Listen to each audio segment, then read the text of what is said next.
At this time, I'd also like to introduce our first student speaker, Jon-Marc McDonald. Jon-Marc McDonald graduates today with a Bachelor of Arts degree. Jon-Marc is a publicist who saw a long-held dream realized when he was invited to share his paper entitled Relatively Conscious: The Enduring Rage of Baldwin and the Education of a White Southern Baptist Queer. And this was recognized at the International James Baldwin Conference in Paris, France in May 2016. The paper was subsequently published in the James Baldwin Review by the University of Manchester in Manchester, UK. Jon-Marc served for 2 years as the editor of the Metropolitan Review, Empire State College's literary and arts journal. Jon-Marc completed his studies with a 4.0 GPA. Yes. That is definitely worth applause. And he was the recipient of the Joyce E. Eliot Pride Scholarship, founded by a former college administrator who is in many roles at the college. He was a dean, a provost, interim provost at one point.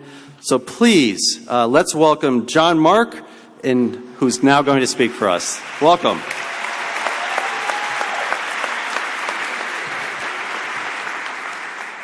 Okay, before I get started, let's just face it, I'm probably never going to be speaking at Lincoln Center again. So I want you all 2017. Let's go. There we go. There we go. All right, y'all. We're going to get serious now. Thank you, Vice Provost Mackey. Good evening, President Hancock, distinguished guests, family, friends. George, Lauren, Rick, my dad who's here tonight, my mom who's watching via live stream, and most importantly, class of 2017. In 1865, the year that the Civil War ended, a 10-year-old by the name of Richard Wright. Now, this wasn't the Richard Wright who wrote Native Son and Black Boy. That Richard Wright would be born some 50 years later. But this Richard Wright was the son of an ex-slave, and his mother had just been freed. And she took her son across the state of Georgia to a town called Cuthbert, where she enrolled him in the boxcar school. And the boxcar school was specifically set up for children of ex-slaves.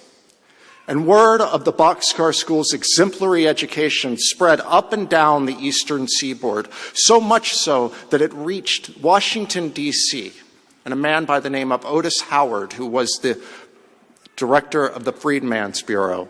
And he decided he would make his way down to Cuthbert, Georgia, to take a look and see what all the fuss was about.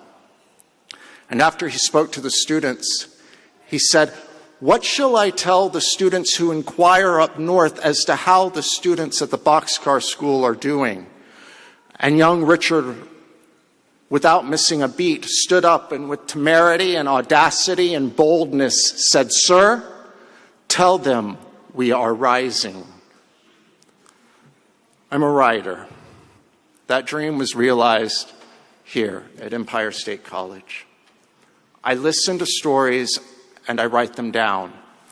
And for the past 3 years in class, I've been listening to your stories.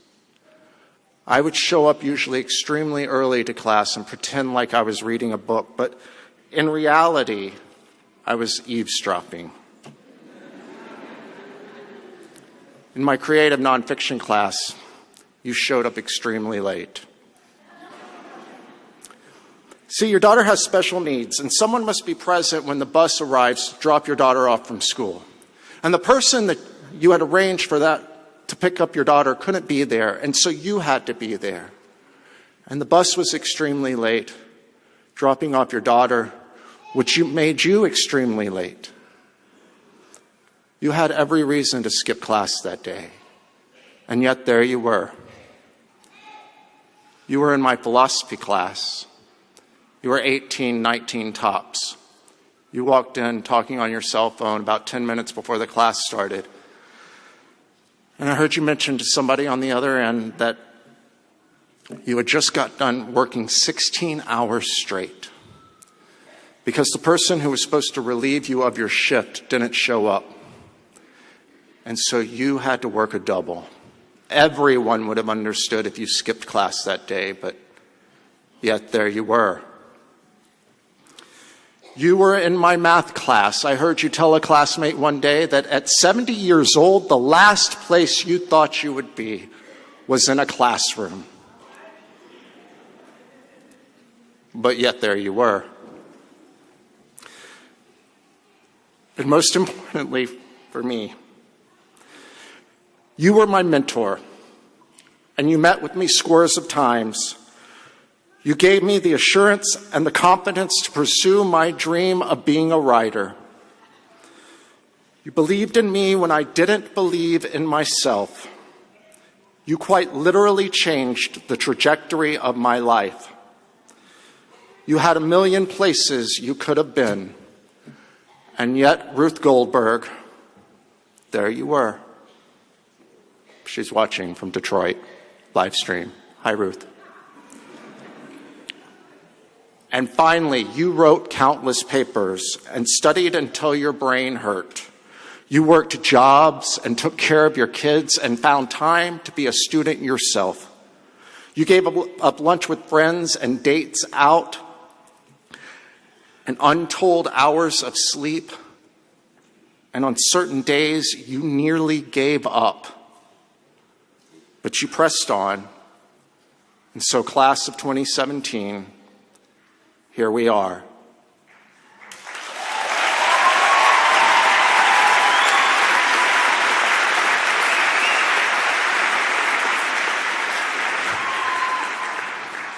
Fellow graduates, the world is adrift in its own dissonance, and our country once again seems very close to a tipping point.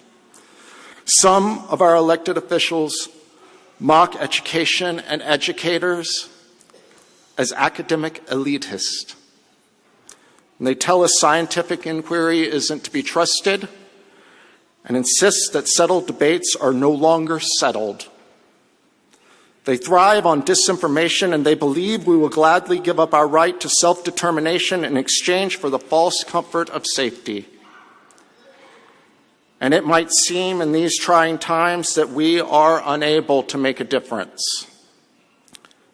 But we've proven that's not true. If you had the temerity and the audacity and the boldness to pursue your degree and you did that, then you have the temerity and the audacity and the boldness to make a difference.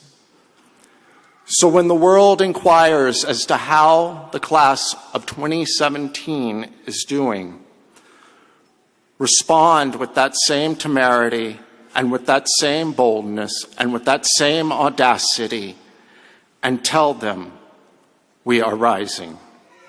Thank you.